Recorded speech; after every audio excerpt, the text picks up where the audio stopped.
Maayong gabi, mga igsuon, mga higala. Ako si Pastor Boy pastor sa Molino Grace Bible Church diri sa Cavite. Ug mao'y mo share kaninyo pulong sa Dios nga makahatag kanato og kalig-on sa atong pagtuo, pagpahinuklog sa atong kinabuhi. Bisan unsa ka busy sa usa ka inahan, mga igsuon, ihunong gyud niya ang iyang trabaho sa diha nga madungog niya ang tawag sa iyang anak. Naghilak nga nagatawag. Bisan po sa Biblia, sa daang tugon, dunay simpleng alagad sa Dios nga mitawag ngadto sa adlaw ug sa bulan nga siya muhunong. Sa kaudtuhon og mihunong ang adlaw ug ang bulan.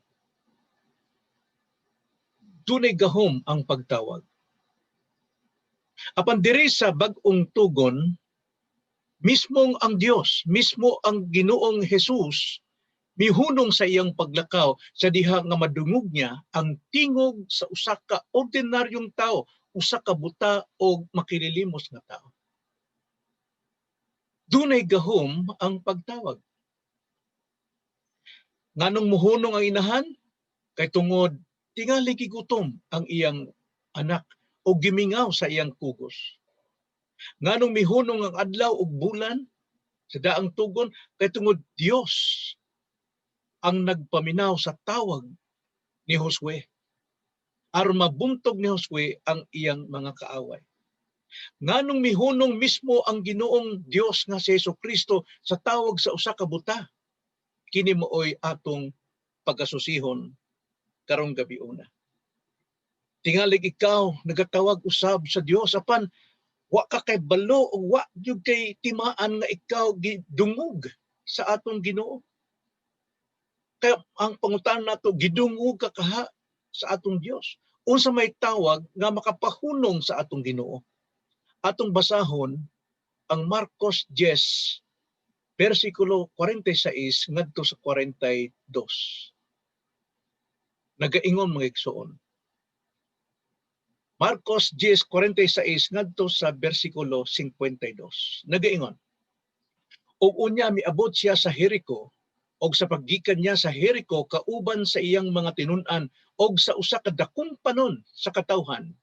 Diha sa daplin sa dalan naglingkod ang usa ka makililimos nga buta nga mao si Bartimeo nga anak ni Timeo. Og sa pagkadungog niya nga kadtong mao di ay si Jesus nga Nazaretnon, misugod siya sa pagsinggit nga nagaingon, Jesus anak ni David, kaluoy ako.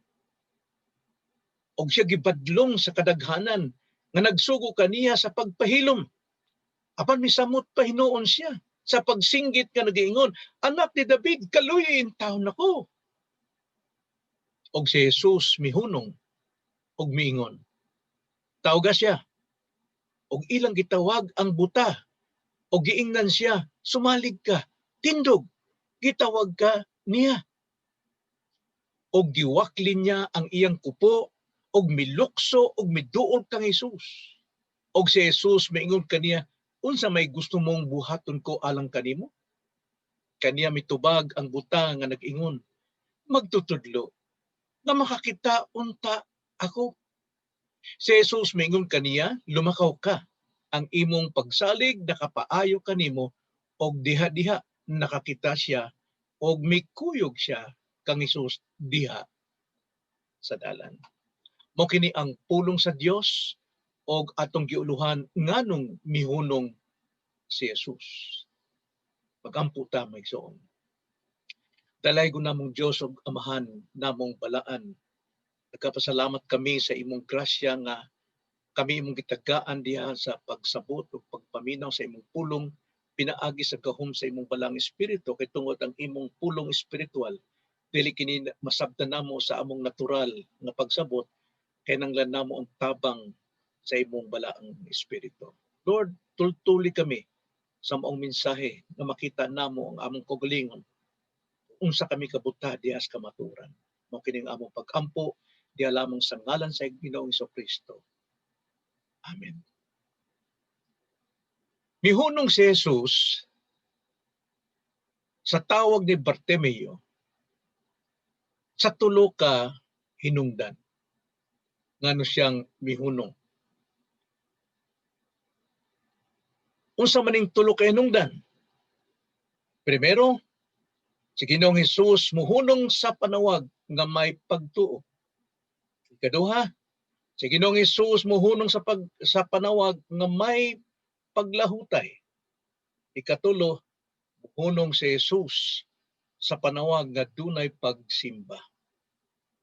Atong tagsa-tagsaon mga igsoon. Nagaingon dinhi sa bersikulo 46 ngadto sa 7.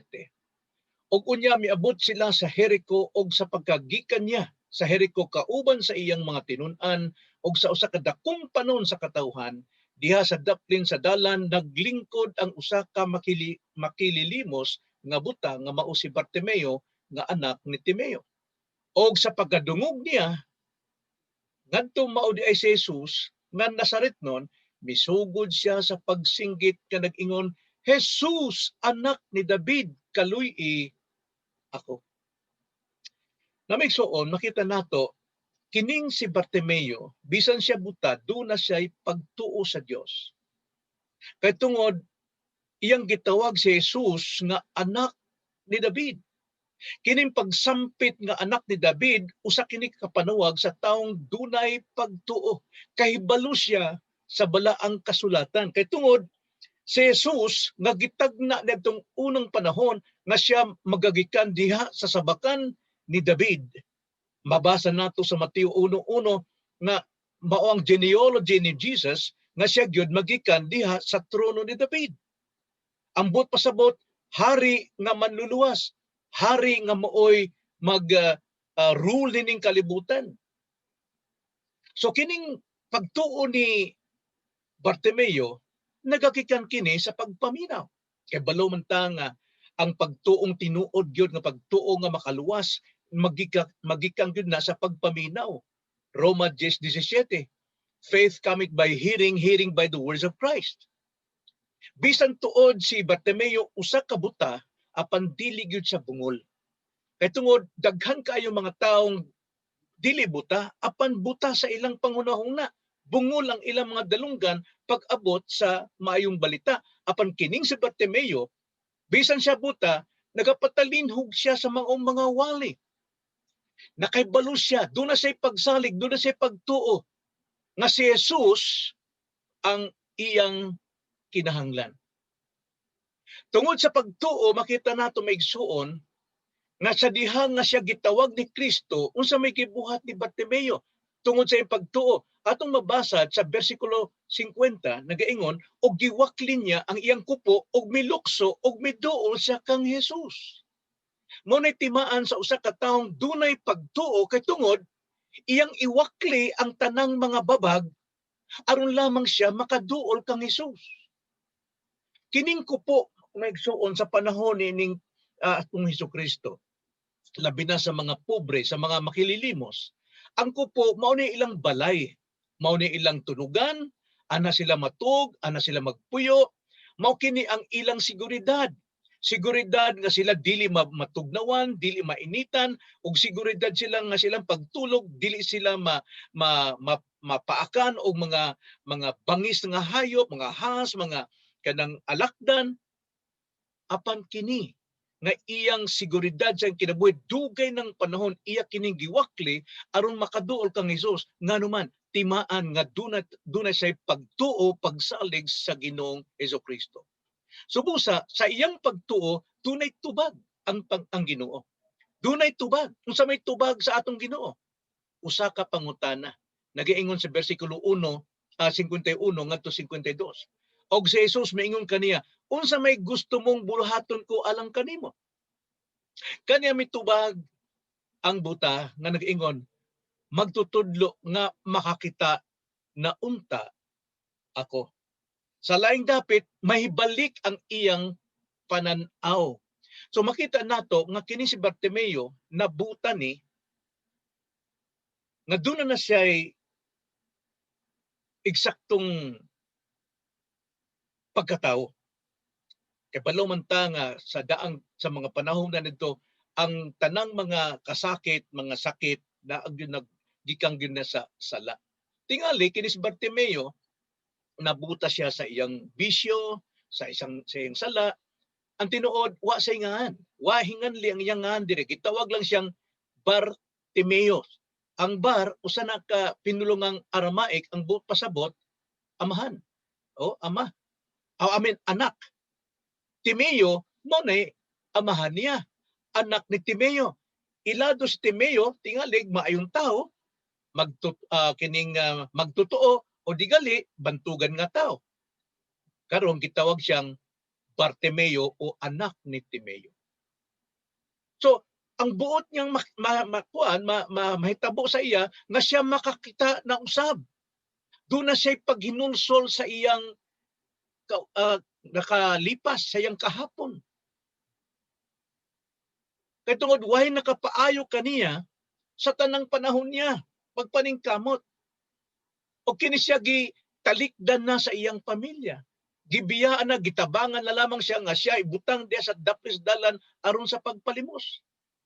Apan migitib ang pagtuo sa iyang kasing-kasing kay tungod nakapaminaw siya sa pulong sa Dios, bahin kang Kristo. Mao kini naghatag kaniyag paglaom. Mao ni nagbuhi kaniya. Og mao ni iyang kahimtang nga siya ibutang des daplin sa dalan, gusto niya sa daplin sa dalan kay tungod ang dalan agianan sa tanang mga tao o sa iyang pagsalig usa ka adlaw moagi sab ang Ginoo nga iyang paglaom. So makita nato nga kining pagtawag ni Bartimeo gikan ni didto sa kasing-kasing nga dunay pagtuo, dili ni kay pagtawag lamang sa usa ka taong makililimos nga way paglaom. Kaila siya sa Ginoo. Ang pangutana igsuon, kaila ka ba kang Hesukristo? Nagatawag ba ka sama ni Bartimeo o nagatawag ka sumala sa mga naandan, na sa mga pangadyi, na sa tradisyon, apan dili gikan o dili pinasikad sa pagtuo. Ang pagtuo nagagikan sa pagpaminaw sa pulong masabtan nimo hangtod makupot sa imong kasing-kasing nga mosalig ka nga kining pulong nga imong nabatian kini gyud mahitabo. Ikaduha, si Ginoong Hesus muhunong sa panawag nga may paglahutay. Nagsugod ni sa pagtuo o ang pagtuo dunay paglahutay. Versikulo 47 ngadto 48 nagaingon, og sa pagkadungog niya nga kadto mao di ay si Jesus nga Nazaretnon, misugod siya sa pagsinggit nga nagaingon. But pasabot diha sa iyang pagsugod, nagapadayon kini mga igsoon. Nagaingon, Jesus, anak ni David, kaloy-i ako. Wa say undang, Jesus, anak ni David, kaloy-i ako. Hangtod ang mga taong nakadungog kaniya gisamukan, gisabaan sa iyang singgit. Busa Mingos 48, og siya gibadlong sa kadaghanan nga nagsugo kaniya sa paghilom. Apan misamot pa hinuon siya sa pagsinggit nga nag-ingon, anak ni David, kaloy-i intawon ako. Mauni ang pagtuo ni Bartimeo nga sa iyang pagpanawag dili gyud siya mapakya sa iyang pagtawag. Milahutay siya sa pagtawag kang Hesus, wala siya patintal sa mga sulti o sa mga badlong sa mga tao, wala niya kini ikaulaw. Nganuman kay tungod hugot ang iyang pagtuo, busa hugot ang iyang pagtawag kang Kristo. Bisan siya gipahunong, determinado siya nga mitawag. Ingon niini ba ang imong pagtawag kang Hesus?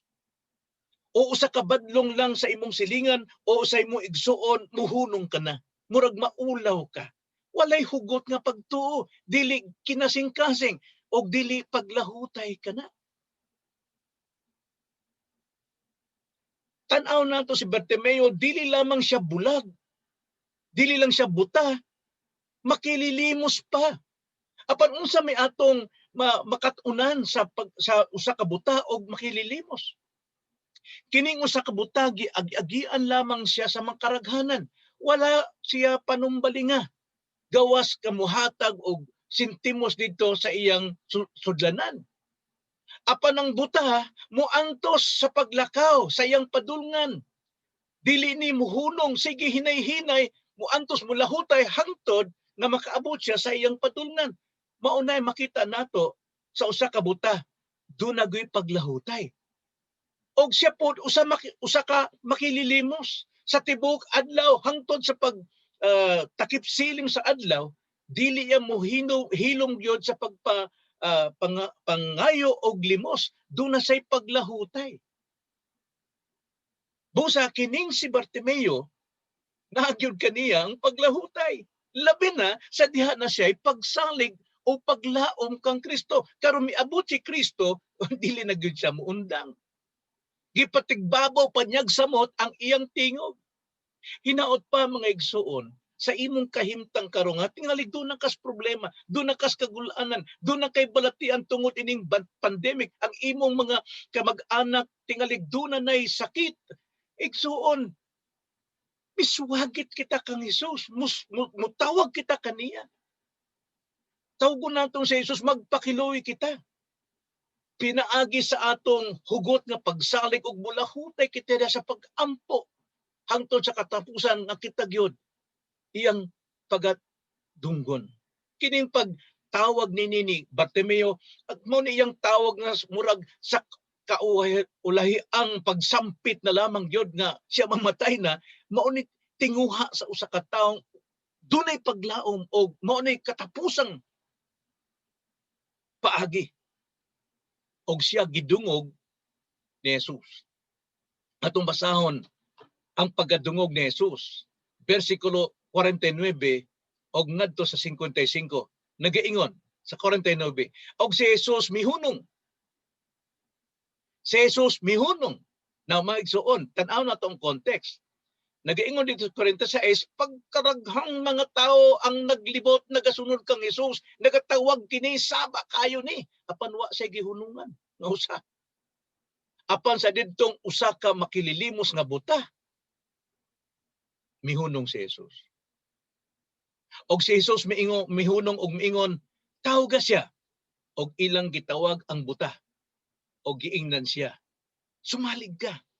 Tindog. Gitawag ka niya. Kinsa kaning nag-encourage kaniya? Natural. Disciples of Christ. Salig ka niya.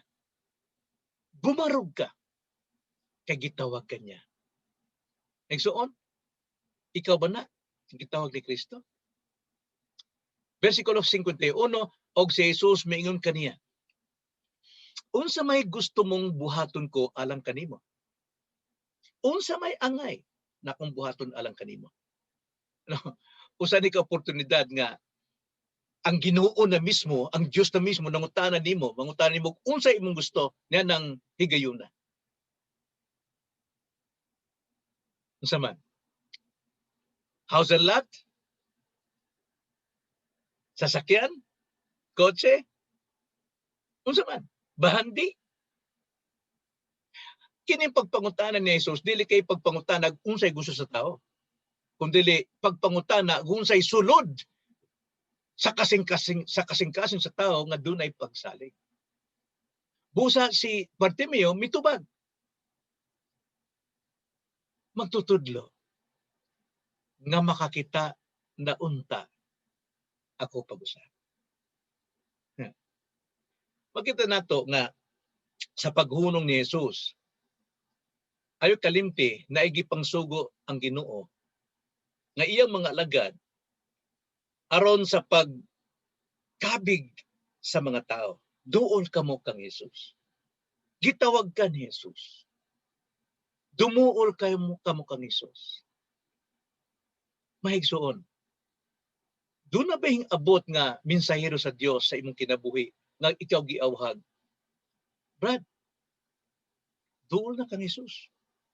Igo na ng pagkinabuhi ni mo nining kalibutan sa mga sala. Duol kang Jesus. Gitawag kanya. Magsuon, nagaingon ang Mateo 10:40. Kung kamo nga ako mga alagad pagadawaton sa mga tao, ako mismo ang ilang gidawat. Timan-i na mga igsoon. Kay tungod kita gipantawag puta ni Jesus aron sa pag-awhag sa mga katawhan nga moduol kang Jesus. Apan kita sa ang unang moduol kang Jesus. Unsa may pangutana ni Jesus permi sa iyang mensahe sa mga wali. Pangutan-on ni Jesus sa imong kasing-kasing unsa may prioridad na kinahanglan nimo. Natural kaluwasan, dili ang bahandi. Busa kining si Bartimeo ang iyag yung pangayo sa Ginoo nga siya makakita na pag-usap. Nga makita niya na siya naghinulsol sa iyang nga sala. Hinaot pa nga igo po ng atong pagtubag nga kaluwasan nga atong gusto, kaayuhan sa atong kalag. Dunay paglahutay. So muhunong si Jesus sa panawag nga dunay pagtuo, nga dunay paglahutay og ikatulo, dunay pagsimba. Versikulo 52. Si Jesus maingon kaniya, lumakaw ka. Ang imong pagsalig nakapaayo kanimo. Pagsalig unsa? Ang pagsalig ba mismo nitong buta? Dili ang pagsalig ni Bartimeo kang Jesus. Si Jesus ang mag-ayo sa iyang sakit, dili ang iyang pagsalig. Kundi ang pagsalig mao ni kamot nga atong pagadawaton ang kayuhang gikan kang Jesus, ang kaluwasan nga gikan kang Jesus. Kamot, grasya nga kamot nga mo dawat diha sa kayuhan gikan kang Jesus. Karon, tanaw nato nga ang paglabay ni Jesus pag-agi niya ni ining dalan sa Jericho, dili kini aksidente. Kay tungod, kailan ng daan si Jesus kang Bartimeo sa sinugdanan pa lamang.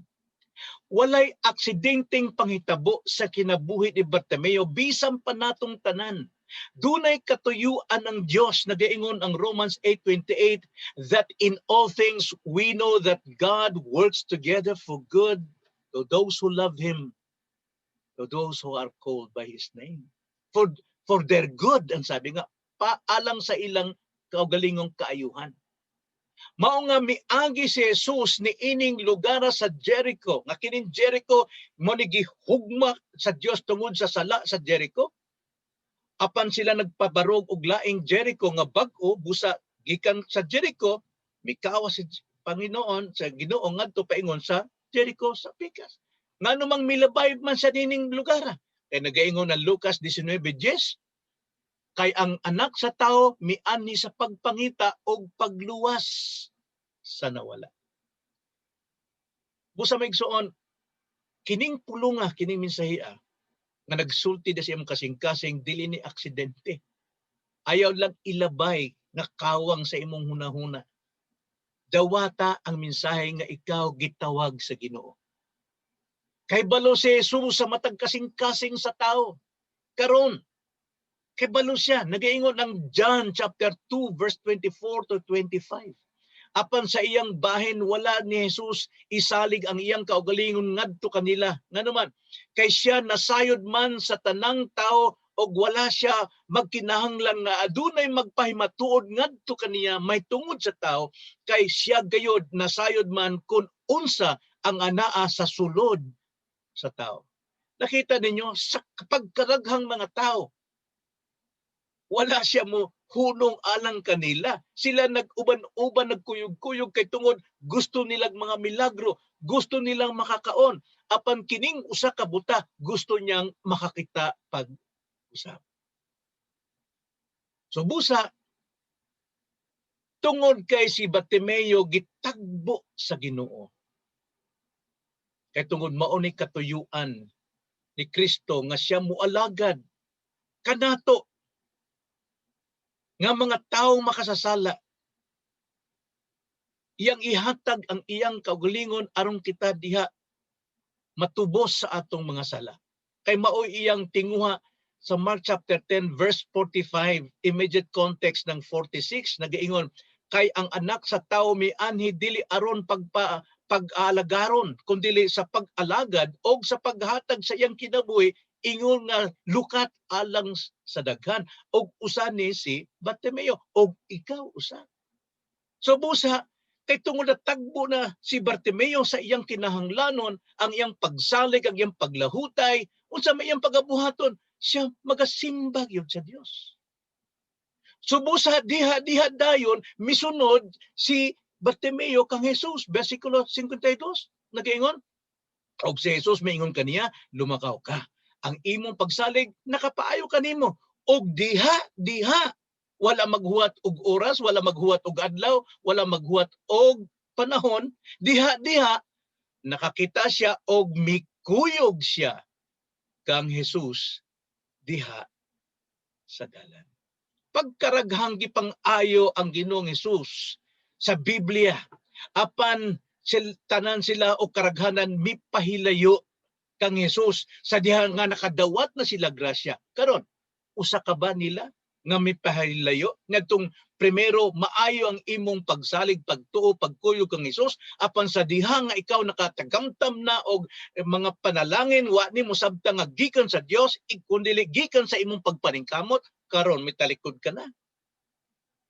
Apan si Bartimeo, misunod kang Hesus, diretso, walay lingi-lingi sa matag adlaw.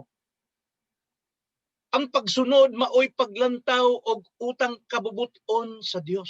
Mao na nga ang pagpangalagad, dili kinay pagserbisyo lamang kundi duna kay hinungdan nganong mga lagad ka kay tungod naglantaw kag utang kabubuton sa Dios. Diretso gyud si Bartimeo, misunod kang Hesus. Asa pa man siya mosunod? Sa pagkahuman nga siya naayo sa iyang sakit. Asa man siya mokuyog? Natural adto sa pagpangalagad sa iyang Ginoo og manluluwas. Atong basahon ang suwat ni Lucas sa maramong konteksto ha. Maurang istorya dito sa katapusan, Luke 18:43. Unsa may panghitabo niadto. Og diha siya nakakita na og kaniya mikuyog siya nga nagdaig sa Dios. Og ang tanang mga tao sa ilang pagkakita niini na nagdaig sa Dios. Tanawa, dunay pagsimba ang pagpangalagad ni Bartimeo sa matag adlaw, dunay siya pagdaig og nakita kini sa mga tao nganuman wa niya ikaulaw nga modaig sa Ginoo sa matag adlaw nga siya gyud gitagaan og grasya, gitagaan siya kinabuhi, gitagaan siya kayuhan, gitagaan siya kaluwasan, dili gyud angay nato ikaulaw. Busa nakabig ang pagkaraghang mga tao. Nakabig ang daghang mga tao tungod sa pagtawag ni Bartimeo nga dunay pagtuo, dunay paglahutay ug dunay pagsimba. Karon, maigsoon. Kung ikaw motawag kang Hesus nga may paghinulsol, hunungan gyud ka ni Hesus. Kay tungod iya kining saad. 1 John 1:9. Kung isugid ta ang atong mga sala, siya kasaligan og makatarunganon nga tungod ni ana mo pasaylo siya sa atong mga sala og magahinlo kanato gikan sa tanang pagkadili makatarunganon. Dili busy ang Ginoo sa mga taong mutawag kaniya nga dunay paghinulsol. Buot sa Dios nga makita nimo ang iyang himaya. Mahigugma ang Ginoo nga magkinabuhi ka nga mahimayaon sa iyang mga mata. So busa, dumuol ka at mutawag kang Hesus. Kung ikaw wala pa'y relasyon sa Dios, pinaagi kang Kristo, tawag sa Dios. Nga dunay pagsalig, may paglahutay o pagsimba. Mauni ang numero unong importante sa kinabuhi nato. 1 Corinthians 10:31, busa kung nagakaon kamo o magainom o magabuhat sa bisan unsa, buhatan ninyo kining tanan aron sa paghimaya sa Dios. This is the chief end of man, to glorify God and to enjoy Him forever. Kinahanglan ikaw gyud maluwas kang Kristo aron ikaw dunay relasyon sa Dios. O ang imong pagkaluwas, imong ipangalagad sa Dios ang imong kinabuhi. Undangin na ang pagpangalagad dining kalibutan. Nakas tanang mga bisyo, naas mga sala, naa sa mga pride of life, the lust of the eyes, lust of the flesh, igo na tawag ngadto sa atong Ginoo. Labi na karong naata nining pandemic, himaya ang Dios magkinabuhi sa pagtuo, magkinabuhi nga malahutay o magkinabuhi nga masinambahon gyud sa Ginoo. So busa maigsuon, mao kini ang akong awhag kanatong tanan. Kaya ang Ginoo muhunong sa mga mutawag kaniya nga dunay pagtuo, dunay paglahutay, og dunay pagsimba. Pagampo ta maigsuon. Salamat Lord nining kagabiuna diya sa pagwali sa may mong balita. Lord, bisan pa sa mga katawhan nimo karon nagapaminaw sa tanang dapit nining kalibutan, pinaagi sa maong pinulungan binisaya. Hinaot pa nga ang imong pulong mukuyanap sa mga katawhan o mutisok sa matag kasing-kasing ug mutubo kini bag-ong kinabuhi, bag-ong pagkatao. Hinuon, himoa Ginoo, paminawi ang pagtawag sa imong mga anak nga naa karos kalisdanan, naa sa kagul-anan, naa sa mga delikadong kahimtang. Lord, tudloi silang mutawag nimo. Na dunay pagtuo, dunay paglahutay, ug dunay pagsimba. Kini among pag-ampo di lamang sa ngalan sa Ginoong Hesus Kristo. Amen.